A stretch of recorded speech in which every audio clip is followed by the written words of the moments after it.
अस्सलाम वालेकुम friends, I am doctor Nazia and welcome back to my channel. तो सबसे पहले तो मैं आपसे सॉरी कहती हूँ कि बहुत ज़्यादा लेट पोस्टिंग हो गई है वीडियो की। कुछ पर्सनल इश्यूज़ ऐसे थे जिनके वजह से मैं वीडियो पोस्ट नहीं कर सकी। तो खैर आज मैंने किया है ये, तो आप देखिए, वॉच करिएगा पूरा फुल वीडियो। तो इस वीडियो का टॉपिक है लो बीपी यानी कि हाइपोटेंशन। हाइपरटेंशन पे एक वीडियो मेरा ऑलरेडी अवेलेबल है वाईटी पे, वो आप ज़रूर देखिएगा। और जिन लोगों ने देखा है वो जानते होंगे, उन्होंने दवाएं भी शुरू की और अच्छा रिस्पांस भी मिला है, तो बहुत अच्छी बात है। और अब ये वीडियो भी आपके लिए बहुत यूज़फुल रहने वाला है, इसलिए इसको फुल वॉच करिएगा। तो लो बीपी जो होता है यानी कि हमारा नॉर्मल लेवल जो बीपी का है 120/80 होता है।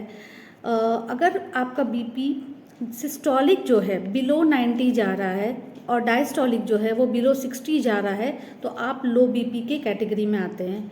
लेकिन अगर क्रॉनिक है यानी कि बहुत सालों से आपका ऐसा रहता है, तो आपको उसमें प्रॉपर ट्रीटमेंट की ज़रूरत है। लेकिन आप अगर आपका कुछ पर्टिकुलर सर्कमस्टेंसेस में ऐसा हो गया कि एकदम से लो हो गया बीपी, हमेशा नॉर्मल रहता था, अचानक हो गया, यानी एक्यूटली अगर हुआ है, तो आप उसको इलेक्ट्रोलाइट सप्लीमेंट वगैरह दे के सही कर सकते हैं। तो और जैसे मैं आपको ये बता दूं सबसे पहले कि हाई बीपी मतलब लोग डर जाते हैं सुन के कि अरे उसका बीपी हाई है, मतलब बहुत ख़तरनाक बात है। तो जितना ख़तरनाक हाई बीपी है उतना ही डेंजरस लो बीपी भी होता है। इसलिए आप लो बीपी अगर आपको क्रॉनिकली रहता है तो आप उसे लाइटली बिल्कुल मत लीजिएगा, क्योंकि वो भी आपके मतलब ख़तरा कर सकता है, जानलेवा हो सकता है।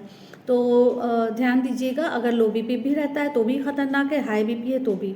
तो सबसे पहले हम ये पता करते हैं कि लो बीपी जो होता है वो होता क्या है। एक्चुअली क्या होता है कि जो बॉडी का ब्लड सर्कुलेशन है वो स्लो हो जाता है, क्योंकि ब्लड प्रेशर लो हो गया है तो आपका सर्कुलेशन बॉडी का स्लो हो जाएगा। जब सर्कुलेशन कम हो जाएगा तो आपका ऑक्सीजन लेवल डाउन होने लगेगा। तो ऑक्सीजन लेवल डाउन होना कितना ख़तरनाक है आप समझ सकते होंगे, इसलिए लो बीपी भी बहुत ज़्यादा डेंजरस होता है।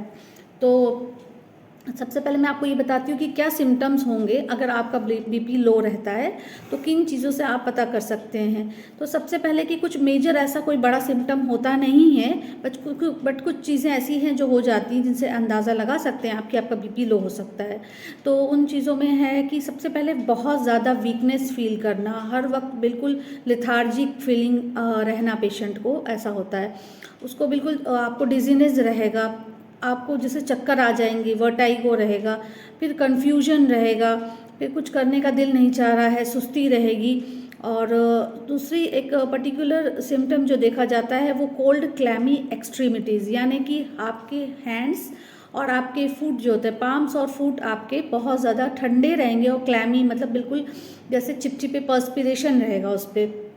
तो ये एक बहुत इंपॉर्टेंट सिम्टम होता है अगर आपका बीपी लो है। नेक्स्ट होगा कि आपको पेशेंट बहुत ज़्यादा एंग्शियस होगा, बहुत ज़्यादा उसको घबराहट हो रही है, बेचैनी है, कुछ अच्छा नहीं लग रहा है, तो ये सिम्टम्स है। नेक्स्ट आता है शॉर्टनेस ऑफ ब्रेथ, मतलब कि उसको ब्रीथलेसनेस फील होगा, यानी घुटन होगी, जिससे लगेगा सांस पूरी तरह अंदर नहीं जा रही है। तो ये सारे सिम्टम्स भी लो बीपी के होते हैं। तो ये कुछ चीज़ें हैं, कुछ मेजर ऐसा कोई बहुत बड़ा सिम्टम नहीं होता है अनलेस एंड अनटिल की बहुत क्रॉनिक केस है, तो वरना नॉर्मली ये सारे पॉइंट्स होते हैं। तो आप अगर ये सारी चीज़ें आपको हो रही है तो आप हो सकता है आपको चेक कराना चाहिए कि आपको बीपी कितने लेवल तक रहता है। नेक्स्ट आता है कि कॉजेज़ क्या हो सकते हैं जिनके वजह से लो बीपी होता है। एक तो ऐसा है कि हेरिडिटरी है, मतलब जैसे हाई बीपी में होता है हेरिडिटरी, वैसे ही लो बीपी में भी हो सकता है। और या फिर नेक्स्ट कॉज एक इम्पॉर्टेंट है मेडिसिन्स। कुछ मेडिसिन्स ऐसी हैं, कोई मेडिकेशंस ऐसी हैं जिन पर आप हैं जिनके वजह से आपका बीपी लो हो सकता है, यानी बीपी की मेडिसिन्स, आपकी थायराइड की मेडिसिन्स, और कुछ एंटी डिप्रेसेंट्स आप ले रहे हैं, कुछ सेक्सुअल फंक्शन एनहेंस करने के लिए कोई मेडिसिन्स आप ले रहे हैं, या कोई साइकेट्रिक मेडिसिन आपकी चल रही है, तो इन केसेस में भी आपका बीपी लो हो सकता है। तो और नेक्स्ट आता है कि आपका ब्लड कम है, बॉडी में ब्लड कम है, या आपका हीमोग्लोबिन कम है, यानी कि आप अनेमिक हैं, तो ये दोनों केसेस में भी आपका बीपी लो हो सकता है। नेक्स्ट आता है कि बॉडी फ्लूइड्स कम आपकी बॉडी में है, यानी वाटर इनटेक आपका कम है, या तो फिर वाटर ज़्यादा लॉस हो गया है बॉडी से, तो ये सारे केसेस में भी बीपी कम हो जाता है। सडन ब्लड लॉस में बीपी लो हो जाता है, और कुछ ऐसी न्यूट्रिशनल डेफिशिएंसी डिजीजेज होती हैं जिनमें भी बीपी आपका कम हो सकता है। तो ये सारे कुछ कॉजेज़ ऐसे हैं जिनके वजह से आपका बीपी हैम्पर हो सकता है। तो नेक्स्ट आता है कि हम होम्योपैथी में इसे हम कैसे ट्रीट करते हैं। तो सबसे पहले मैं आपको ये बताती हूँ कि होम्योपैथी बहुत अच्छा रोल प्ले करती है आपकी बीपी को बढ़ाने में, मतलब नॉर्मल लेवल तक लाने में। जैसे कि कम करने में अच्छा रोल प्ले करती है, वैसे ही बढ़ाने में भी बहुत अच्छा रोल प्ले करती है। तो कुछ मेडिसिन ऐसी हैं जो कि उसका एक्शन बहुत ही ज़्यादा अच्छा होता है और बहुत ही पॉजिटिव रिस्पॉन्स जब भी हमने पेशेंट को दिया है। तो एक्चुअली होम्योपैथी मेडिसिन करती क्या है, जब आपका ब्लड सप्लाई लो हो गया है, यानी कि ब्लड सर्कुलेशन कम हो गया है, तो ये जो होम्योपैथी मेडिसिन मैं आपको बताने जा रही हूँ, ये क्या करती है कि आपकी सेल्स की स्ट्रेंथ को बढ़ाती है, यानी सेल्स की लाइफ को बढ़ाती है। जब सेल्स की स्ट्रेंथ बढ़ जाती है तो जो मिनरल्स होते हैं जो आपके ऑर्गन्स तक नहीं पहुँच पा रहे हैं ब्लड सर्कुलेशन कम होने की वजह से, वो मिनरल्स आसानी से ऑर्गन्स तक पहुँचने लगते हैं, और जो ऑर्गन्स के टॉक्सिन्स रिलीज हो रहे हैं वो एक्सक्रीट नहीं हो पा रहे हैं, तो उनको एक्सक्रीट करने में आसानी पैदा करती है। तो ये दोनों पॉइंट होता है जो होम्योपैथी मेडिसिन एक्चुअली करती है। तो इसलिए लो बीपी में भी बहुत अच्छा रिस्पॉन्स है होम्योपैथी मेडिसिन का। तो आज मैं एक आपको बहुत ही अमेजिंग वंडरफुल रेमेडी बताने जा रही हूँ। बहुत ही सिंपल सी है, बहुत कॉस्टली भी नहीं है, बहुत इजीली अवेलेबल है हर होम्योपैथिक फार्मेसी पे। तो अगर आप लो बीपी के पेशेंट हैं, अगर आपका क्रॉनिकली लो बीपी रहता है, तो आप इस मेडिसिन को ज़रूर ट्राई करके देखिएगा। तो इस मेडिसिन का नाम है एंजियोटॉन ड्रॉप्स, जो कि शॉबे कंपनी की है। तो एंजियोटॉन ड्रॉप्स जो है ये इतना ज़्यादा अच्छा इसका रिस्पांस है, जिस भी पेशेंट को लो बीपी में दिया गया है बहुत ही पॉजिटिव रिस्पांस हमने देखा है। तो आपको क्या करना है कि इसका 15 ड्रॉप्स लेना है थोड़े से पानी में, यानी 1/4 कप पानी ले लीजिए, उसमें 15 ड्रॉप्स डाल के दिन में 3 बार लेना है। बस ये आपको करना है, कम से कम 2 या 3 महीने तक आपको इसको कंटिन्यू करना है अगर आपका क्रॉनिकली बीपी लो रहता है। तो आप देखिएगा कितना अच्छा आपको रिस्पांस मिलेगा। आपका बीपी बिल्कुल नॉर्मल यानी 120/80 के लेवल तक आ जाएगा और उसी तरह बेस लाइन पे रहने लगेगा इंशाल्लाह। तो ये ड्रॉप जो है बहुत इजीली अवेलेबल है आपके कोई भी पास में होम्योपैथी फार्मेसी में, आप देखिए।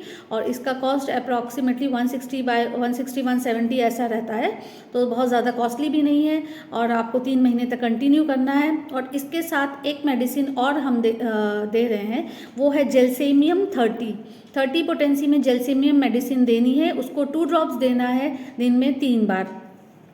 ये दोनों मेडिसिन को एक साथ चलना चाहिए, लेकिन जेलसेमियम जो है वो आप 15 दिन लेके बंद कर दीजिए, और एंजियोटॉन ड्रॉप्स जो है वो आपको कंटिन्यू करना है कुछ दिनों तक, यानी 2 या 3 महीने तक।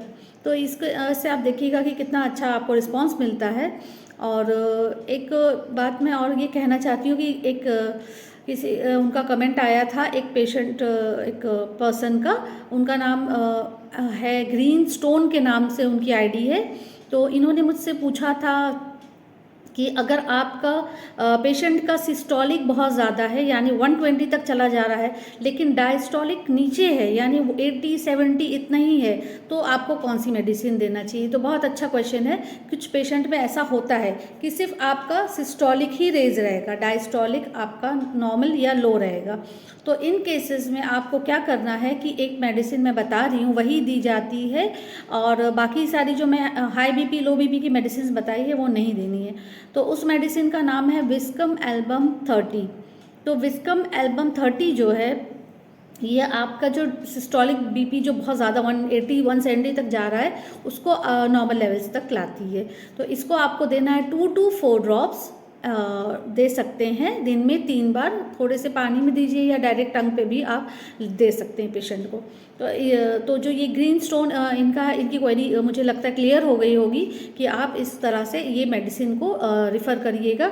ये बहुत ही अच्छा रिस्पांस देती है अगर आपका सिर्फ सिस्टोलिक रेज रहता है। ठीक है, फिर ये मुझे लगता है कि आपको वीडियो समझ में आई होगी। मेडिसिन जो मैंने आपको बताई, या कोई क्वेरी रह गई है, कुछ समझ में नहीं आया है, तो आप मुझसे पूछ सकते हैं, व्हाट्सएप पे मैसेज कर सकते हैं। और ठीक है, फिर मिलते हैं जल्द ही नेक्स्ट वीडियो में। Take care, go for homeopathy. अल्लाह हाफिज़।